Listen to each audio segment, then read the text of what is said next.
donc ce chapitre, déjà, première constatation, c'est que dans la page cover, vous avez remarqué beaucoup de fois que le 0, enfin le O, on va dire, qui fait 0 dans Fairy Tail 0, commençait à disparaître peu à peu, pour avoir complètement disparu au dernier chapitre, et que maintenant elle a été remplacée par un A pour faire Zera. Alors c'est vrai qu'à aucun moment je m'étais vraiment douté 0, Zera, j'avais pas vraiment fait de rapport, surtout parce que selon beaucoup de traductions, le nom de Zera était écrit avec Z-E-I-R, et des trucs comme ça, ou Zela, encore une fois.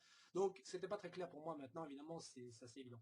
Bon, donc du coup, ce chapitre aussi continue sur la lancée on s'est arrêté, donc où on découvrait donc que Zera était donc véritablement une illusion que seul Mavis pouvait voir, et on a l'explication comme quoi c'est la seule à pouvoir la voir parce que c'est inconsciemment qu'elle l'a créé au moment donc où Zera est morte, comme je l'avais en fait deviné, c'était donc à ce moment-là que son pouvoir d'illusion s'est réveillé.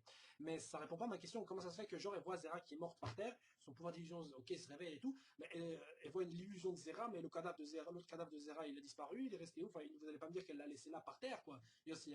Enfin, je veux dire, moi j'ai envie de voir ce qui s'est passé au moment où justement, comment Zera est pas arrivé comme ça, pop, ah Zera t'es sorti nulle part, ou t'es encore en vie, oh ok. Bon non, je veux dire, c'est pas comme ça que ça se passe. Donc du coup, bon, peu importe cet élément, au final, voilà, on découvre donc que Zera est véritablement une illusion. Et donc là, on a le petit blabla qui, j'ai l'impression, m'a donné un côté genre de déjà vu. À ce moment-là où Mavis est en train de pleurer, en train de dire à Zera, mais non, ce sera toujours mon ami, nanani, nana. Enfin, je sais pas quoi. Ça me rappelait beaucoup Lucie. Enfin, je sais pas pourquoi. Enfin, c'est peut-être les cheveux blonds. Enfin, je sais pas. Non, dans tous les cas, voilà, Mavis donc pleure évidemment la perte en quelque sorte de son ami juste avant qu'il disparaisse. Évidemment, Zera lui explique comme quoi Mavis où se trouvent les fées dans notre cœur. Et c'est là donc que je vais moi-même y aller. Voilà donc. Retourne dans son cœur et donc disparaît. Alors là, on pouvait aussi se demander, attends, mais Zera disparaît, c'est une illusion, qu'est-ce qui empêche Mavis de pouvoir la recréer? Et apparemment, l'explication serait que Mavis ne peut pas la recréer parce que Zera est bien d'une sorte d'émanation inconsciente de Mavis. Donc si maintenant elle est consciente de créer cette illusion, c'est pas la même chose. Mais j'ai envie de dire oui, si, pourquoi pas. Je veux dire, elle crée une boule de feu. C'est pas parce qu'elle est pas au courant que c'est une vraie boule de feu ou quoi que ça va changer quelque chose. Non, ça change rien du tout. Elle pourrait recréer une Zera. Maintenant, effectivement, ce serait un peu con de recréer l'illusion d'un ami, surtout quand on sait que c'est faux. Au contraire, ce serait même justement débile. Mais pour moi, techniquement, elle en serait capable. Ce serait pas intéressant pour elle, mais elle en serait capable. Bon. Après, donc, on a le petit point de vue donc de Warhol Siken enfin de Warhol et de Purito, qui apparemment était bien au courant depuis un moment que Zera n'était pas là. C'est Yuri qui leur a dit de rien faire et donc de jouer le jeu, on va dire. Mais juste avant, et au moment où Zera disparaît, ils arrivent enfin d'ailleurs, et Yuri aussi, à la voir et même à l'entendre.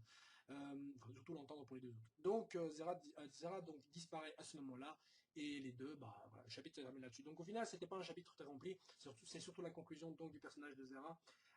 Personnellement, quand j'ai compris que le zéro, d'ailleurs, dans Fairy Tail 0 commençait à disparaître, moi je pensais que chaque lettre allait s'effacer, et au moment où toutes les lettres s'étaient effacées, ça veut dire qu'on est réarrivé au moment du début de Fairy Tail. Hein. Fairy Tail 0, le 0 s'efface, il n'y a plus que Fairy Tail parce que l'histoire de Fairy Tail commence. Je pensais que c'était ça. Mais au final, Fairy Tail 0 est en fait l'histoire de Zera en quelque sorte, hein, parce que ça nous explique surtout tout ce qui est autour de Zera, et de Nevis en quelque sorte, mais c'est surtout aussi par rapport à Zera. Donc voilà. Maintenant, il nous reste un seul chapitre. Parce que si vous ne savez pas, Fairy Tail 0 donc, va trouver sa conclusion au chapitre suivant. Et je suis là, mais pourquoi? Parce que je veux dire, Fairy Tail 0 est indéniablement à une qualité indéniable, mais plus élevée, je trouve, que une grosse majorité de Fairy Tail, au niveau de la qualité de chacun des chapitres, est assez inégal. C'est bien mauvais, bon, bon, bon, bon, bon, bon, bon, bon, bon, bon, bon, super nul. Donc, c'est un peu comme ça. Alors, Fairy Tail 0 a une constante plutôt correcte. Bon, correct, bon, correct. Hein, il y a des petits chapitres comme celui-ci où il se passe rien, mais au final c'est dans la continuité des derniers, et surtout maintenant que c'est la conclusion, donc l'auteur va pas commencer à arrocher des nouvelles intrigues, donc c'est un peu normal que maintenant l'histoire soit un peu en descente, en pente concernant évidemment la hype qu'il y a concernant le chapitre précédent où on découvrait le pouvoir de Mavis, on voyait ses rêves carrément. Donc voilà. Mais pourquoi je trouve ça vite? Parce que je sais qu'il nous reste un chapitre. Et il y a plein d'éléments intéressants à savoir. Fairy Tacticienne, comment elle est devenue comme ça? C'est quoi les guerres qu'elle a menées? Pour qui? Comment ça se fait? Elle a gagné comment? Warotiken, ils ont fait quoi? Comment Purito l'a quitté? Pourquoi Purito est devenu le premier maître, enfin le maître de la guilde? Pourquoi est-ce que Yuri n'est plus là? Où est-il? Je veux dire, il y a plein de questions comme ça que je me pose. Et on a un chapitre, toutes ces questions auront-elles une réponse? J'en doute fortement. Donc j'imagine que la plupart des réponses qu'on se posera à ce moment-là vont trouver leur réponse dans l'œuvre originale. Mais il y a des questions, je trouve, qui auraient pu être, enfin il y a des choses qui auraient pu être intéressantes à voir, surtout si on aime Mavis, et dans Fairy Tail 0, parce que je pense que beaucoup de gens aiment Mavis maintenant avec Fairy Tail 0, ça sert à rien de faire un truc comme ça si le personnage n'est pas aimé. Donc faire un truc, inventer des trucs intéressants sur Fairy Tail 0, peut-être voir les mages sacrés qu'on n'a pas encore vus dans Fairy Tail tout court et qu'on ne verra peut-être jamais, parce que je veux dire, quand on s'intéresse vraiment grandement, par exemple, aux 4 plus puissantes des mages sacrés, donc les dieux du Gigal, et pourquoi est-ce qu'on ne voit pas les autres? Parce que je veux dire, les mages sacrés, il y en a 10. On va compter Makarov. Il n'y a plus José ni Jelal, il y a juste encore les 4 du Gigal, ça fait 5 mages sacrés qu'on a vus. En plus de ça, il y a Jura, ce qui fait 6. Et donc il y en a 4 qu'on ne connaît pas encore. hein. En imaginant même que José et Jelal n'aient pas retrouvé leur statut, ça fait quand même 2 mages sacrés qu'on n'a pas vu. Et les mages sacrés, c'est cool. Ils vont pas nous refaire le même coup que dans Naruto, par exemple, où on avait introduit un mage, un des 7 épéistes de Kiri, Kisame. Enfin, d'abord, on avait introduit Zabuza, puis ensuite Kisame, et après, bye bye, on n'en voit plus aucun jusqu'à la fin du manga où on a introduit les 7 nouveaux, les 7 anciens, je sais pas quoi, en version zombie, en mode j'en ai rien à foutre, alors que ces personnages, quand même, dégagent un charisme super. Enfin, même Kisame, je le trouvais super cool, moi, personnellement. Et voir les autres, ça aurait pu m'intéresser, surtout que c'est des épéistes, et les épéistes dans les mangas sont toujours cool. Bref.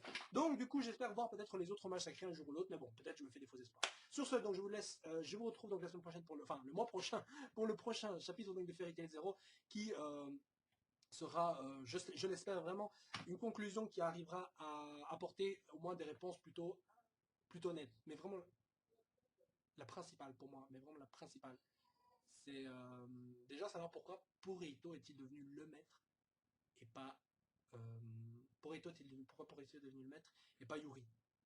Alors, maintenant, vu où on en est, en fait, par rapport au manga, où justement, il est question du plus puissant des mages, enfin, le god Serena, le plus puissant des mages sacrés, qui ressemble d'ailleurs à Yuri. Donc, si on voit Yuri dans l'histoire principale, la réponse va être apportée à ce moment-là. Si on l'apporte pas maintenant.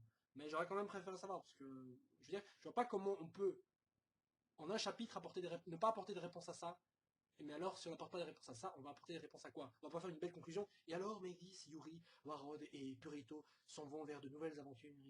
Non, je veux dire, c'est pas comme ça que ça devrait se finir. Ça devrait finir sur un putain de cliffhanger qui nous dit, et maintenant, l'histoire de Fairy Tail commence. Un truc comme ça. Bon, bref, peu importe. Donc, je vous donne rendez-vous le mois prochain et je vous souhaite sur ce une agréable semaine et même de bonnes vacances. Voilà. Sur ce, ciao, ciao. Ziou.